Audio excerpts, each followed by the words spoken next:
নমস্কার। সরজিৎ ঘোষের লেখা মানুষ যেদিন অবলম্বন ছাড়তে শিখে যায় সেদিন থেকেই মানুষ হয়ে ওঠে স্বাবলম্বী। একদিন যে মানুষটা আপনার খুব আপন ছিল, যাকে ছাড়া একটা দিনও ভাবতে পারতেন না, যার সাথে সারা দিনে একবার কথা না হলেও ক্ষুধার মতো কিছু একটা অনুভব হতো, যার হাত ধরে মনে হয়েছিল এ মানুষটা থাকলে চলার পথ অনেক সহজ হবে।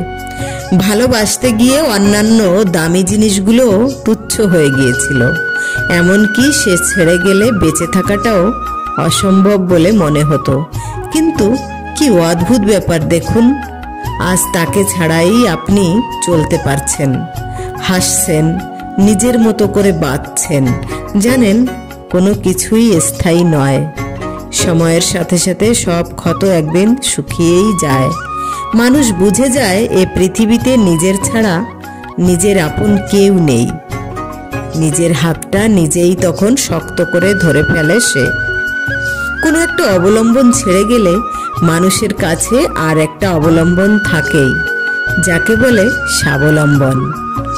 তার জোরেই মানুষ তার নিজের জন্য সব পারে। কিভাবে ঘুরে দাঁড়াতে হয়, কিভাবে নতুন করে বেঁচে থাকতে হয়, কিভাবে ভালো থাকতে হয়, সেই মানুষটা ছেড়ে না গেলে সে বুঝতেই পারতো না তার মধ্যেও এত বড় ক্ষমতা লুকিয়ে আছে। বুঝতে হবে, মানুষ যেদিন অবলম্বন ছাড়তে শিখে যায় সেদিন থেকেই মানুষ হয়ে ওঠে স্বাবলম্বী। নিজেই তখন নিজের ভরসার কাঁধ হয়ে ওঠে।